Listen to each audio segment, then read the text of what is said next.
cœur des marchés financiers, à la Société Générale, sur des postes où il s'agit pas seulement de comprendre les marchés, mais aussi de prendre des décisions, de diriger et de travailler avec le risque à grande échelle. Donc, bienvenue Richard dans ce nouvel épisode de Missed Call. Merci Léa. On est très heureux de vous recevoir. Pour commencer, est-ce que vous pouvez nous raconter votre parcours, donc d'abord scolaire, puis comment vous vous êtes retrouvé en salle de marché au départ? Ok. Eh bien, moi, j'ai pas été à Centrale, mais j'étais à Polytechnique, bon, ce qui est proche, on va dire. Donc, j'ai fait Polytechnique et c'est pendant Polytechnique que j'ai pu faire un choix sur mon orientation. J'avais un peu d'hésitation entre, à l'époque, de l'intelligence artificielle, qui était très, très balbutiante, parce que j'aimais bien l'informatique. Mais j'étais attiré par l'économie et la finance parce qu'il y a une ouverture au monde qui est plus forte, je trouve. Et donc, je trouvais, du point de vue personnel, que c'était plus épanouissant. Et puis aussi, j'adorais les statistiques et le calcul stochastique et j'étais particulièrement à l'aise dans cette matière. Donc, aussi sur le point de vue technique, mathématique, ça m'avait pas mal attiré. Et donc, en école d'appli, après, j'ai fait l'ENSAE, qui est une école de statistique, administration économique, qui est spécialisée évidemment finance et économie. Voilà, et puis tout m'a intéressé. J'étais plus intéressé par les matières les plus techniques. Et puis j'aimais bien, j'ai fait 2 stages autour de salles de marché. J'aimais bien l'ambiance en fait d'open space, de directement aussi faire des recherches mathématiques et voir leur application directe sur des décisions importantes. Et aussi cette ambiance un peu de stress, etc. Lié à cet univers. Voilà, c'est un peu particulier, c'est un choix qui est un peu particulier dans le monde de la finance, d'aller dans les marchés. C'est pas forcément le choix majoritaire. La finance classique, c'est plus des études de projet, de dossiers de crédit, etc. Qui a aussi beaucoup d'intérêt. Mais voilà, moi, à cause de l'univers mathématique, une forme d'adrénaline, j'ai choisi cette voie-là. Donc j'ai choisi Alix, après à l'ENSE, j'ai plus choisi la finance au travers des stages notamment. Pendant la dernière année, d'ailleurs, j'ai travaillé à mi-temps pour une banque, donc j'ai pu clairement me décider suite à cette expérience et être sûr de mon choix. Super. Et donc, vous avez commencé à la Société Générale dès le départ? Ouais, parce que c'est là où j'avais mes premières accroches, et puis c'est là où j'ai fait, en fait, au travers d'une junior entreprise. Voilà, pendant l'NSAE, j'ai quasiment passé la moitié de mon temps à la banque. C'était pas une vraie alternance, donc il fallait s'accrocher pour valider le diplôme en même temps. Mais oui, en fait, j'avais déjà un peu quelque part fait des recherches impactantes. Et donc, c'était là où c'était le plus facile d'être embauché et surtout avec des responsabilités intéressantes dès le début. Et du coup, vous avez commencé à Paris ou vous avez un peu Ouais. bougé Non, j'ai commencé à Paris. J'étais au cœur du pôle structuré. Alors à l'époque, c'était juste un petit desk qui s'appelait Options Exotiques. Et j'étais l'expert qui devait regarder un petit peu tous les produits et les modèles adaptés. En fait, le niveau à l'époque n'est pas très très élevé. Et donc, sur certains produits, bon, je ne vais pas rentrer dans des jargons trop techniques, mais j'avais du mal à comprendre les effets d'asymétrie des vols, pourquoi des options digitales sont dépendants de modèles différents, pourquoi il y a autant de variations de prix. Donc, un à un, j'étudiais tous leurs produits, je validais le modèle, les thèmes de couverture associés, et donc, à la fin, la technique de prix. Et donc, progressivement, en fait, j'avais un peu une certaine emprise sur toute l'activité, puisque sur l'ensemble des produits émis, il y avait aussi beaucoup d'innovation pour créer des produits à l'époque. Et quand on crée des produits sur mesure, ils deviennent de plus en plus dépendants des modèles. Parce que sur un marché organisé, vous n'avez que des calls et des puts. Donc certains produits, par exemple un produit digital qui paye 100 si le cours de l'action monte au-dessus de 10%, ça c'est assez facile à répliquer par des options vanille. Il suffit d'acheter un call spread quelque part autour de la barrière pour répliquer le risque. Donc dans ce cas-là, ce produit a un prix plus déterministe. On peut le couvrir tout de suite et on peut dormir tranquille. Bon, il y a quelques risques résiduels, voilà. Mais après, il y a d'autres produits beaucoup plus compliqués avec des doubles barrières, avec de la passe dépendance. avec des produits de corrélation multi-sous-jacents qui créent de la complexité parce que les couvertures ne sont plus stables. Donc, non seulement il faut complexifier le modèle, mais il faut en plus, au niveau des traders, savoir faire à un moment des hypothèses, de dire, bon, si le marché monte, alors la vol va varier comme ça. Et c'est une espèce de pari, en fait, on ne peut pas le sécuriser. Et donc, il faut développer, pas que de la technicité, mais une vision marché aussi. Ok. Voilà, donc c'était très intéressant pour ça.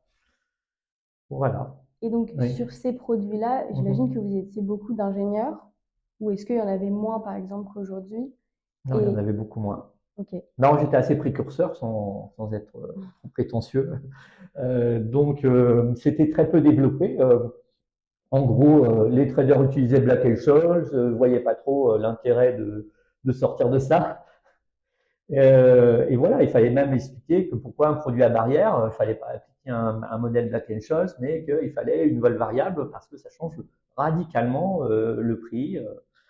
Et donc, on ne fait pas juste des démonstrations mathématiques. Dans ce cas-là, il faut convaincre aussi en donnant des explications un peu physiques. Il faut dire, par exemple, si ça monte, ça ne va pas beaucoup bouger. Si ça baisse, ça va beaucoup bouger.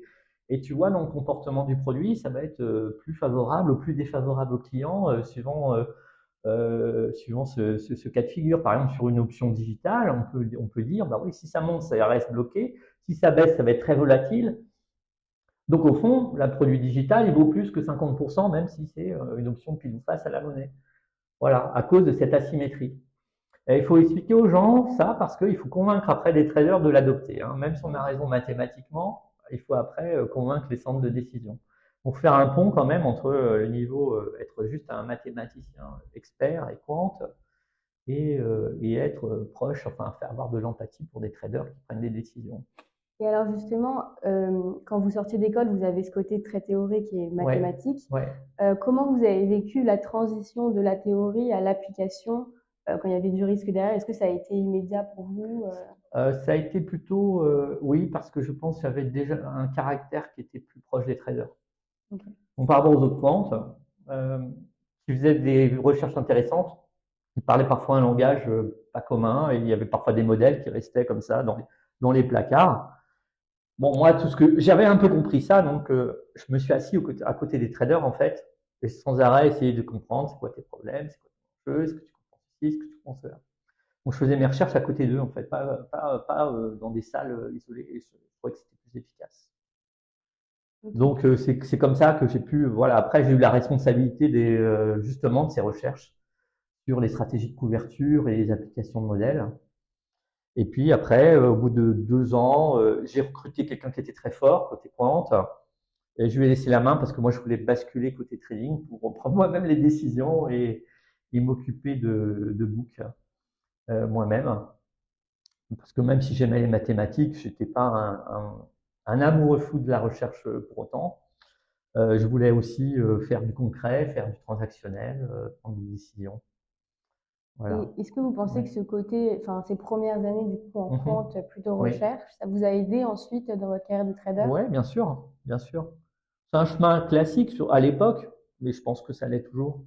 C'est une bonne entrée quelque part. On amène au départ, quand on est jeune, une expertise technique.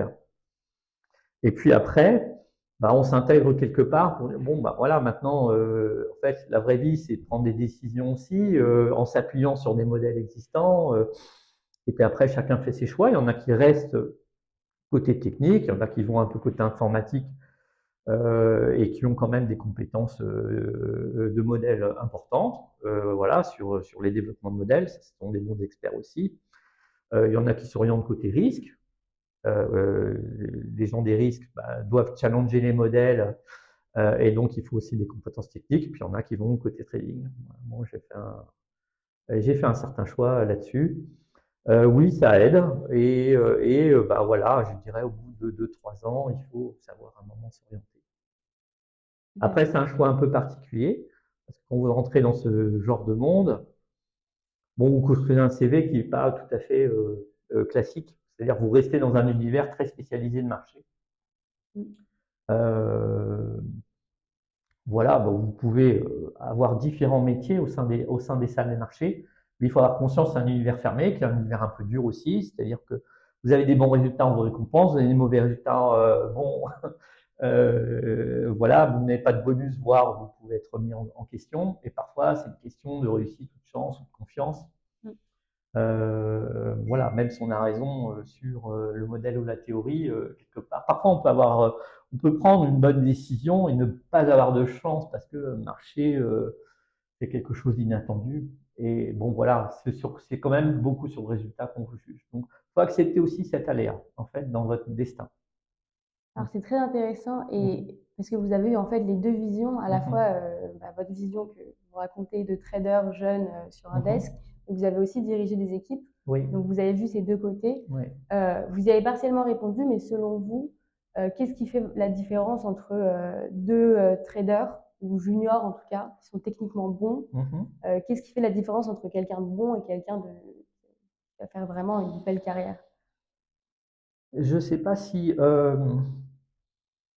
je pense que ce qui fait une certaine différence, c'est quand même une certaine polyvalence. C'est-à-dire, quelqu'un qui va être très bon, c'est quelqu'un qui est à l'aise pour comprendre un langage quant, comprendre des démonstrations et est ouvert à valider des nouveaux modèles. Et c'est aussi quelqu'un qui a le bon état d'esprit pour faire du trading. Faire du trading, c'est prendre des décisions sous pression. Et voilà, c'est accepter aussi quand on fait un prix. On ne peut pas faire un prix non plus. On a 90 chances sur 100 de gagner. Pourquoi? Parce qu'on fait un prix pour des clients, qu'on est en compétition. Voilà, donc il faut serrer ses prix et donc accepter une prise de risque et accepter un aléa.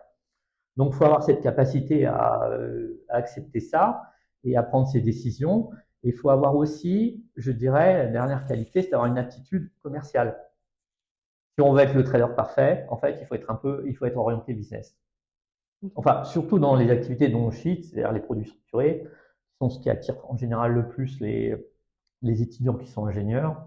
Vraiment, il faut y penser, il faut dire, bon, voilà, je suis là pour faire marcher un business aussi. Donc, je suis là pour comprendre le besoin du client. Si le produit, il faut le changer, comment on le change, mais comment ce changement est acceptable pour l'autre. Et donc, il faut développer quand même une capacité aussi à comprendre le commercial. Je dirais ça, je m'en suis rendu compte après que c'était vraiment très important. Et j'ai eu des traders qui étaient très bons, mais qui étaient trop durs avec des commerciaux. Bon, les commerciaux, en fait, ils n'avaient même plus envie de traiter avec. Et voilà, il y avait parfois, voilà, ça pouvait poser problème si on est trop dur.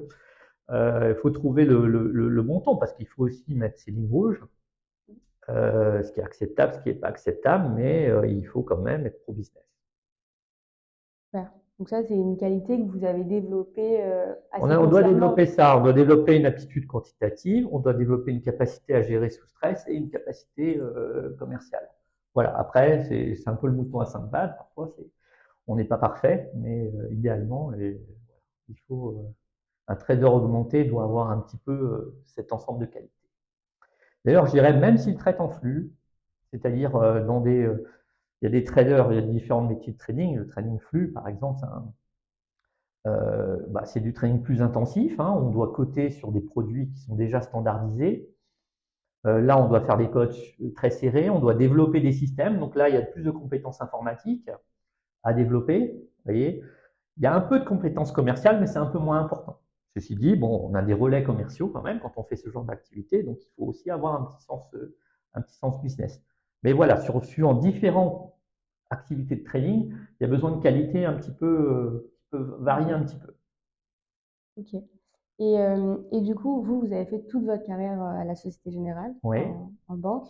Vous étiez en salle de marché en 2008, Oui. lorsque la crise éclate. Est-ce que vous pouvez nous raconter un peu l'ambiance sur les desks, comment vous avez compris qu'il y avait vraiment quelque chose de grave, entre guillemets? Ah oui, alors, l'ambiance, en fait, elle est un peu particulière.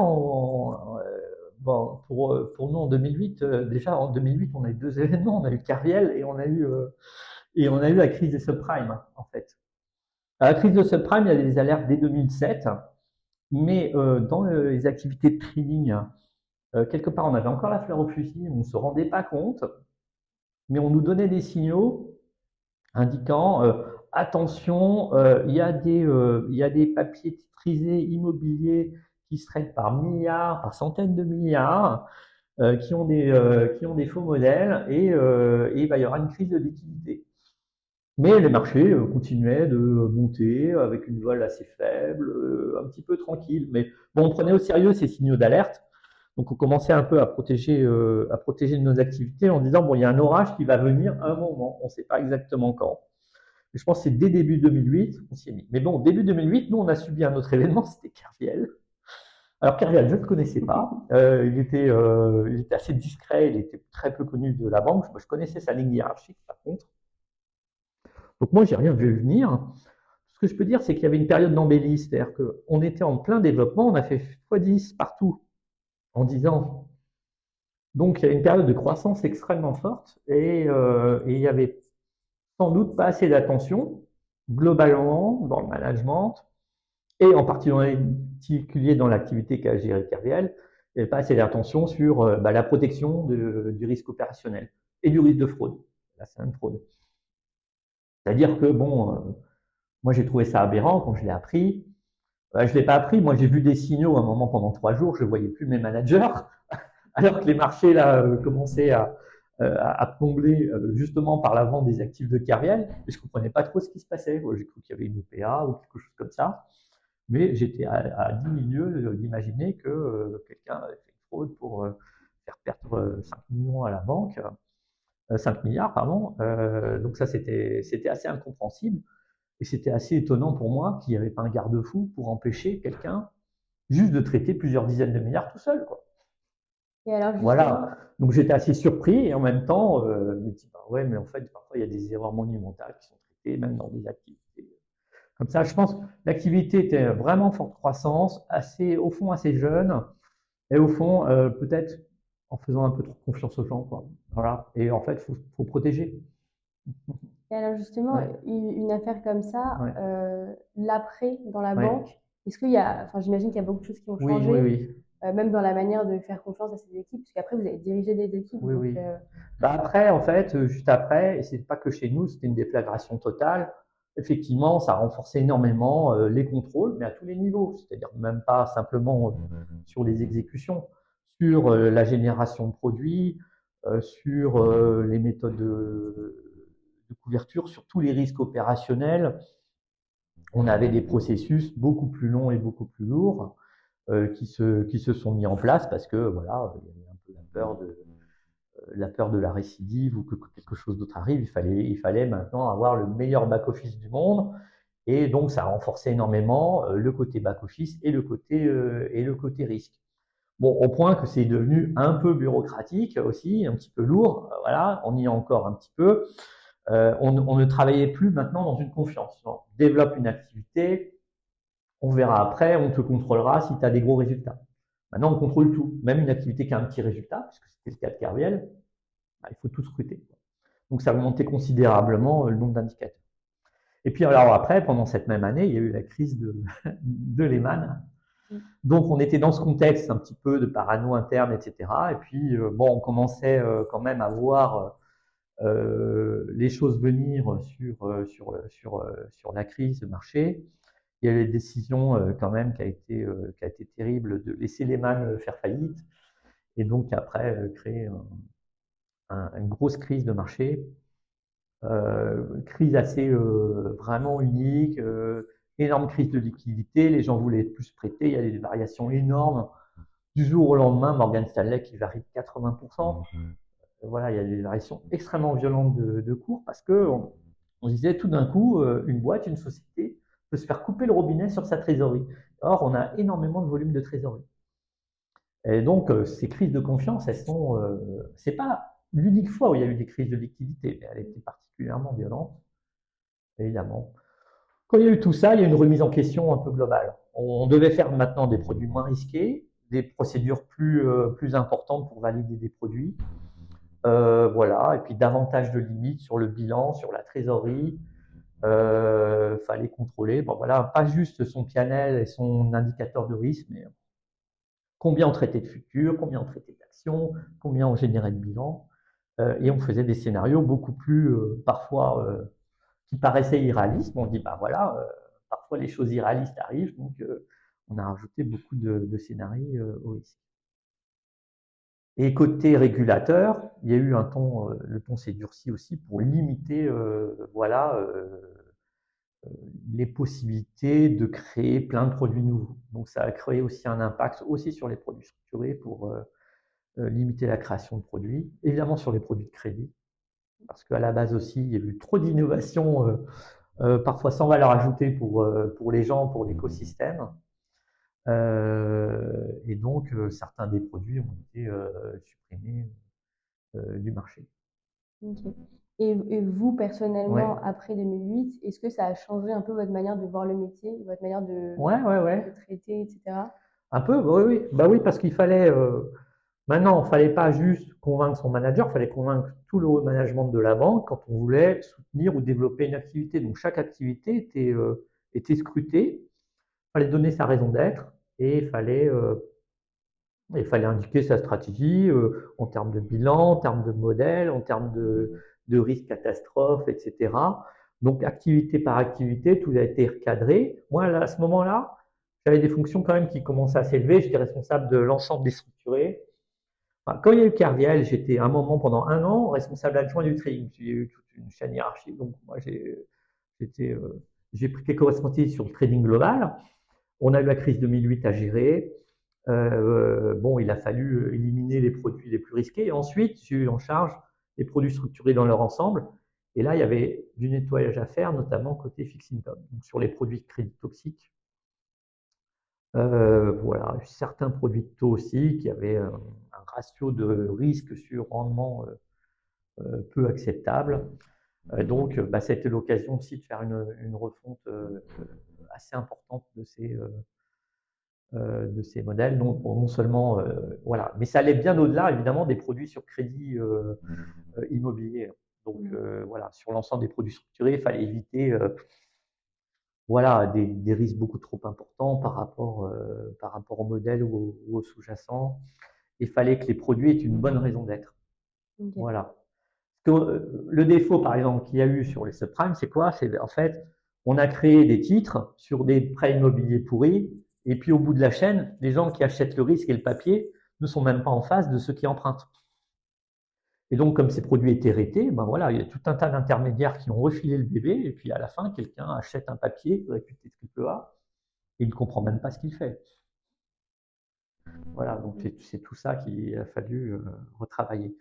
C'était plus lourd, mais assez intéressant, en fait, quelque part, parce que c'était une mission de transformation. Ok. Voilà. Et du coup, comme vous disiez, vous preniez un peu en responsabilité à ce moment-là. Ouais. Donc, je peux vous laisser raconter un peu votre parcours. Oui, bien sûr. Évolué. Donc, sur mon parcours, oui. Donc, j'ai commencé en tant que quant en 95. J'ai évolué après sur du trading, vers fin 98, en développant tous les nouveaux produits. Et puis, je suis devenu progressivement adjoint, puis responsable du desk des options exotiques, donc des produits structurés côté trading. Ça, c'était, je crois, 2003 ou 2004. Voilà. Et puis après, en 2008, c'était un peu les circonstances. J'ai pris des responsabilités ponctuellement sur le trading global, côté action. Et puis ensuite, sur les produits structurés, puisqu'il y a une réorganisation, et on a organisé un pôle de produits structurés, j'étais un adjoint de ce pôle en charge du trading. Et là, j'ai récupéré des produits de fixed income, donc de crédit et de taux. Okay. Que j'avais peu développé. J'en avais fait un peu en stage, donc je connaissais quand même leur univers. Et puis, on échangeait quand même assez souvent avec les gens qui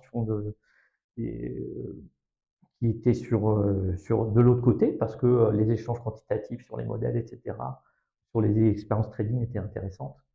Donc, je les connaissais un peu. Voilà. Donc, j'ai pris ce type de responsabilité à ce moment-là. Ok. Et donc, à ce moment-là, vous décidez en gros pour des centaines de personnes. Ouais. Est-ce que votre quotidien change ou est-ce que vous continuez à trader comme vous non, il change. Il change parce que, bien sûr, moi, je dois déléguer. Il faut apprendre à déléguer. C'est quelque chose qui fait peur, mais il faut lâcher quelque chose. Il y a 2 choses que je peux dire là-dessus. Il ne faut pas à tout prix faire du management. Si on n'aime pas ça, c'est pas grave. Et si on veut rester opérationnel, étudier ces modèles ou avoir la sensation de traiter, pourquoi pas continuer à le faire. Voilà. Et donc, il ne faut pas faire ça à tout prix parce que le management, ça rend un peu solitaire. Quand vous décidez pour les gens, les gens vont maintenir une certaine distance. De toute façon, eux-mêmes, ils la créent. Et puis, vous avez des décisions à prendre. C'est des décisions un peu plus structurantes. Donc, je gardais, par exemple, la main sur les décisions pour la validation des nouveaux produits. Quel nouveau produit peut passer? Je gardais la main sur les décisions stratégiques. Et après, s'il y avait des grandes orientations à prendre sur les pauses, qu'il fallait être risk-on ou risk-off, bon, s'il y avait un débat avec les traders, que je pouvais trancher. Quand il y a la crise en 2008 ou en 2011, il y avait des choses à trancher. Par exemple, en 2011, il y avait aussi une crise importante. La crise de 2008, elle a duré 3 ans en réalité. Et il y a un moment, pour les banques, il y avait une crise de crédit en fait. Et les banques avaient une grosse crise de confiance à se prêter de l'argent, etc. Et donc certains traders disaient ouais, ben, on faut arrêter en fait, faut empêcher les clients de sortir leurs produits. Et donc là, c'était une grosse décision à prendre, de dire pas question en fait. On dit aux clients pas de problème, vous voulez sortir votre argent, vous sortez. Et donc ça, c'était un débat assez houleux. Moi, j'ai clairement parti pour maintenir parce que je pense que créer un gate, c'est un signal qui peut être assez dangereux face au marché. C'est-à-dire on bloquait les produits. Il faut toujours dire, pas de problème. Donc, on va parler aux commerciaux. Est-ce que vous êtes confiant pour dire à vos clients, restez. Voilà, restez. Voilà. Vous ne sortez pas au pire moment. Là, le marché est très bas, etc. Voilà, ne vous en faites pas, on va s'en sortir. On est une banque solide, on a des plans pour survivre, etc. Donc, voilà, j'ai participé d'ailleurs à certains forums, et y compris en parlant à des clients, pour justement convaincre, voilà, laisser les choses ouvertes et convaincre les clients. Mais il y a ce genre de décisions à prendre, bon, voilà, qui sont un peu plus stratégiques. Et donc, ce que je faisais plus, c'est travailler moi-même sur des modèles ou traiter moi-même, voilà. Mais j'étais content de faire ce changement parce que c'était intéressant de gérer des gens. Ça m'intéresse aussi de gérer de faire de la stratégie. Donc, c'était une orientation qui, jusque-là, me plaisait. Ok. Et vous avez dit un truc qui était super intéressant aussi, c'était de dire que pas tout trader doit devenir manager. Non. Alors justement, selon vous, est-ce que les meilleurs traders sont forcément des bons managers? Ou qu'est-ce qui va distinguer en gros un bon exécutant? Non, c'est un peu comme le foot, c'est pas forcément, je vais pas citer le nom, mais c'est pas forcément le meilleur joueur qui est le meilleur entraîneur. Yves Deschamps, c'était pas le Ballon d'Or, enfin, c'est un joueur important, mais bon, il s'est révélé un excellent entraîneur. Je pense que le bon manager, c'est déjà celui qui aime ça. Il faut qu'il développe, de l'empathie, de la psychologie. Il faut qu'il ait une capacité à gérer l'ensemble. J'ai envie de dire, voilà, avoir selon son caractère. Je pense que les traders qui sont les plus pro-business seront peut-être ceux qui auront plus de chances d'être managers. Ceux qui préfèrent vraiment, qui sont très férus de technique, ils restent à faire ça. D'ailleurs, l'expert quant que j'avais embauché à un moment pour passer le relais, il est resté dans la recherche, c'est ça qui le passionne. Il continue d'en faire d'ailleurs. Il continue d'en faire pour un fonds d'investissement cette fois. Et voilà, parce que c'est ce qu'il aime. Et lui, il n'aurait pas aimé, je pense, faire des choses plus opérationnelles. Ok. Et en tant que manager, du coup, bon, vous deviez beaucoup voir le risque, etc. de vos équipes. Comment est-ce que vous gérez ça? Et comment est-ce que vous gérez, par exemple, un trader qui prend une décision qui peut être mauvaise et qui va faire perdre beaucoup? Enfin, comment vous gérez l'après, en gros? Il y a deux sur le trading en particulier. Il y a les deux extrêmes à éviter, c'est l'excès de confiance et la panique. Donc l'excès de confiance, c'est par exemple, voilà, ça se passe bien, on est sûr de soi, on trade beaucoup et on ne doute de rien. Et à ce moment-là, et moi-même j'étais un peu victime de ça, voilà, à ce moment-là, on n'est pas assez vigilant. Voilà, on n'est pas assez vigilant sur les signaux. Si on trade trop facilement, voilà, même quand ça va bien, faut toujours dire, mais pourquoi je trade facilement? Ça se trouve, je fais un prix trop bas, ça se trouve quelque chose va m'arriver. Donc, il faut toujours se poser les bonnes questions et ne pas s'emballer, en fait, voilà, à accumuler des pauses et à sous-estimer les risques. Donc, quand on a en excès de confiance, on sous-estime les risques. Quand on est en panique, on a une tendance à vouloir dire, bon, bah, assez vite, allez, je me coupe le bras, etc. Alors, il faut des fois se couper un bras, hein, je ne te dis pas. Mais il faut vraiment parfois garder son sang-froid et analyser, bon, voilà, là, la chose est ultra décotée, donc c'est pas le moment de vendre. Mais à ce moment-là, il faut valider la stratégie. Si ça impacte plusieurs dizaines de millions ou centaines de millions, parce que c'est un peu ça, les impacts des décisions. Bon, voilà, si à un moment on veut garder un risque, voilà, on discute, on débat et on voit en haut, bon, voilà, j'ai envie de garder ce risque. Ou au moins à cette hauteur-là, est-ce que je peux le faire? Il faut le faire, voilà. Maintenant, dans le monde actuel, il faut le faire en validant et avec son management et avec risque. Il vaut mieux prévoir un peu à l'avance, mais parfois, bon, on ne peut pas prévoir tous les cas de figure ou un contexte de crise, il a aussi son unicité. Donc, voilà, il ne faut pas prendre des décisions excessives. Parfois, on appelle ça les portes de saloon. Parfois, c'est-à-dire, par exemple, sur un risque de volatilité, on est tenté parfois, voilà, il y a une crise, etc. Il faut se protéger, on va acheter la volatilité au plus haut. Et puis parfois, la volatilité tombe, elle tombe, elle tombe. Je dis, la volatilité fait que de baisser, je vais la vendre et on va la vendre où c'est le plus bas. Et donc, bon, il faut éviter ça. Comment gérer ça? Il faut un petit peu justement apaiser. On amène le recul, on va en discuter, éventuellement on se back plus haut si la décision a un impact très important, mais on ne laisse pas un trader tout seul sous une pression à décider tout seul pour des dizaines de millions une décision. Voilà. Et à un moment, si c'est gros, voilà, il doit discuter, ne serait-ce d'ailleurs que pour que tout sorte. On voit le pour et le contre. Voilà, il faut toujours analyser. Il n'y a pas de décision à prendre dans l'instant, en fait. Voilà. Les seules décisions à prendre dans l'instant, c'est oui, on traite un produit, il faut couvrir tout de suite le risque au premier ordre. Maintenant, quand il y a la panique, enfin quand il y a le feu, bien sûr, il faut couvrir son delta, il faut se mettre hors limite. Et tant qu'on est dans les limites, il faut discuter un petit peu de l'orientation et il faut prendre un peu de temps de se poser et de réfléchir. Ok. Et du coup, au bout d'un certain temps, vous avez décidé de quitter la banque. Ouais. Comment s'est passée cette transition? Est-ce que vous aviez envie de voir autre chose? C'est-à-dire qu'au bout d'un moment, effectivement, je pense, j'ai quitté la banque en fin 2018. Il y avait quand même, vous voyez, c'est 10 ans après encore. Hein. Donc, j'ai eu des postes de management qui ont encore évolué parce qu'après, j'ai managé des traders, des ingénieurs et des vendeurs. D'ailleurs, dans la gestion de carrière, j'en ai pas parlé, mais ça peut être intéressant aussi de passer de l'ingénierie au trading ou de l'ingénierie à la vente, etc., de changer de métier, pas forcément viser la verticale. Moi, j'avais fait un petit peu, j'avais fait le tour, j'avais été chef de pôle structuré, après chef de pôle equity, et voilà, j'avais fait le tour, je ne voyais pas tellement après, en haut, des évolutions possibles et favorables. Je n'étais pas forcément non plus très attaché à monter dans les plus hautes sphères de la banque. Enfin bon, voilà, où ça s'est pas fait. En tout cas, bon voilà. Donc à un moment, on a eu une discussion assez cordiale pour préparer voilà, une suite. Voilà, donc ça s'est passé comme ça. Il faut un moment changer. Voilà. Et moi, après, j'ai changé. J'ai voulu un moment dire tiens, je vais aller sur le buy side pour voir un peu, parce que j'ai des choses à apporter.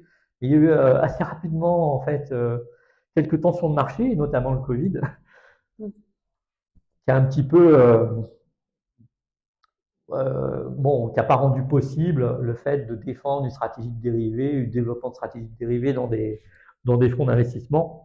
En plus, c'est très difficile de créer ça de scratch. Il faut vraiment beaucoup de volume, beaucoup de seed money, et ça se pratiquait de moins en moins en fait. Donc, j'ai eu un moment un petit intérêt là-dessus, mais voilà, assez vite, je me dis bon, faut changer complètement. Donc, j'ai plus maintenant participé à des projets d'investissement à compte propre. Au début sur des projets immobiliers ou de private equity, plus évidemment sur des produits structurés que je gardais pour compte personnel. Et puis un peu plus récemment, je me suis intéressé aux startups parce que je rencontrais des entrepreneurs, je rencontrais aussi d'autres business angels, des gens qui avaient des expériences complètement différentes. Et j'ai trouvé ça humainement très intéressant, avec des gens très intelligents aussi, et qui avaient d'autres formes d'intelligence et d'autres formes de courage.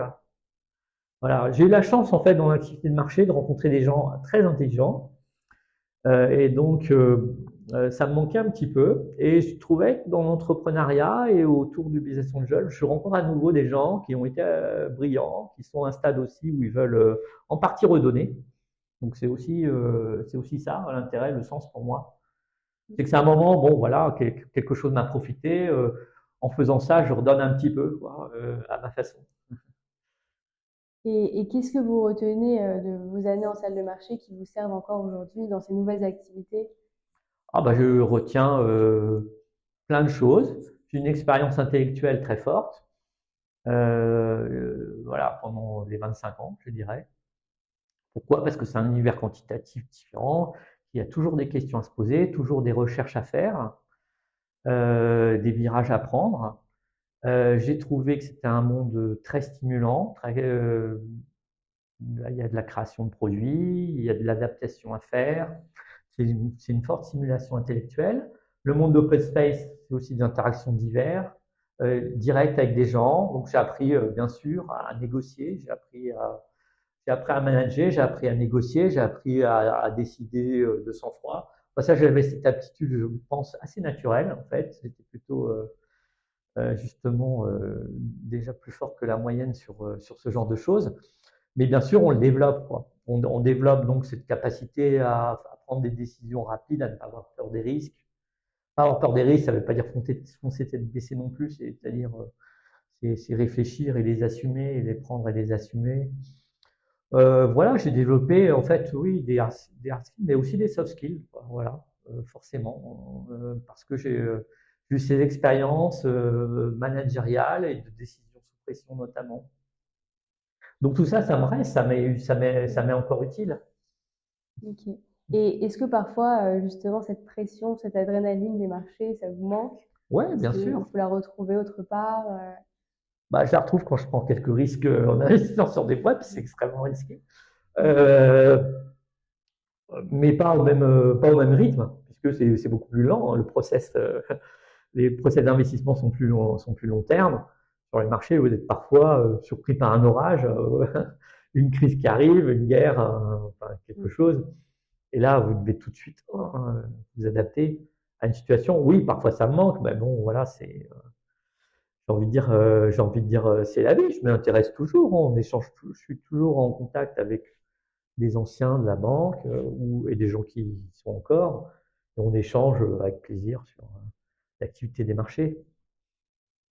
Super. Et aujourd'hui, du coup, avec le recul que vous Mhm, avez sur votre carrière en salle de marché et après, mhm. euh, qu'est-ce que vous diriez à un jeune qui veut se lancer en finance de marché? Quel conseil? Alors, le conseil, bah, il y en a pas mal. Déjà, c'est un petit. Faut pas calquer sur ce que j'ai fait parce que moi, ce que j'ai fait, c'est dans un contexte. Enfin, mon parcours quant d'étudier des modèles hein, et de clarifier un petit peu comment on va modéliser un produit donné. Bon, c'est un contexte des années 90, j'ai envie de dire. Bon, maintenant, on a un petit peu réglé la question, si je puis dire, même s'il y a un peu de recherche à faire. Donc, il n'y a pas tout à fait les mêmes enjeux. Alors, les enjeux actuels, techniques, ils sont peut-être plus, je pense, autour des big data, du traitement des données, un peu des modèles aussi, puisqu'on recherche aussi des algorithmes qui peuvent être intelligents et déceler des signaux, qui peuvent aider des traders à prendre des décisions. Mais je pense qu'il faut beaucoup plus de compétences IA algorithmiques que des compétences de mathématiques financières pures. Mais il faut un peu les deux, puisqu'il faut comprendre un peu son univers de modèle. Déjà, l'univers technique, il est un peu décalé. Bon, ça, il faut en avoir conscience. Et qu'ensuite, les techniciens, ils allaient surtout dans les banques. Maintenant, ils vont dans des banques et des fonds d'investissement spécialisés. Et c'est un peu les deux, parce que la banque prend moins de risques, et puis des fonds ont pris le relais sur la prise de risque. Donc, les emplois, il faut les chercher aussi autant dans les fonds que dans les banques. Voilà.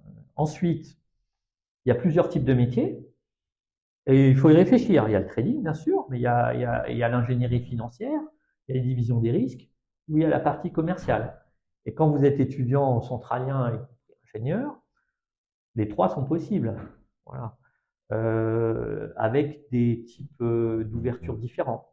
Donc, je dirais, bon, réfléchissez à votre choix. Ensuite, autre conseil, pas forcément monter à tout prix. Il faut continuer à faire ce qui plaît. Pourquoi pas changer de métier ou de spécialité? On passe de l'action auto, on passe de l'ingénierie au trading. Il y a ce genre de passerelle. C'est bien aussi pour sa carrière. C'est bien de changer, hein, de diversifier, mais c'est pas la verticale obligatoire. Ensuite, est-ce qu'il faut rester longtemps dans une banque ou pas forcément? Moi, je dirais, voilà, un conseil aussi, mais bon, c'est pas un conseil pour un jeune, mais c'est bon qu'il garde en tête plus tard. C'est vers 40 ans qu'il faut se poser la question si on reste dans sa banque ou si on change. Je pense que c'est le meilleur moment. Okay. Parce que c'est là où vous êtes plus embauchable, si je puis dire. Voilà, donc quand vous faites votre carrière aussi, bah, pensez-y un moment, voilà, est-ce que je reste là? Est-ce que je bascule pour changer? C'est pas mal de changer de banque, c'est pas une trahison, mais parfois une banque voilà, a d'autres spécialités ou plus internationales, etc. Alors, une chose que j'ai pas faite, j'ai un petit regret, moi j'ai pas fait trop d'international. J'étais manager global, donc j'ai voyagé quand même pour aller voir les plateformes. Mais beaucoup de gens sont bien épanouis en allant faire plusieurs années en Asie, aux US. Bon, bah, je recommanderais aussi de tenter ça. Voilà, ça c'est très bien valorisé au passage. Okay. D'un point de vue technique ou même personnel? Bah, oui, non, les deux, parce que en fait, le fait de faire ces expériences variées avec d'autres cultures, ça vous apporte un plus, même sur votre CV, sur votre carrière. Donc ça, je pense que c'est vraiment un gros plus. Je vois dans les carrières que ceux qui ont fait l'effort de se déplacer ont été plutôt récompensés. Okay. Bon, moi j'ai eu ma verticale, mais voilà, en moyenne, il est largement aussi payant, voire plus payant, de faire aussi ces périodes internationales. Vous pouvez le faire dès le début, en par VIE ou équivalent. Ça c'est intéressant, mais vous pouvez le faire aussi après quelques années. Ça marche, super. Bah, je crois qu'on a terminé. Merci beaucoup.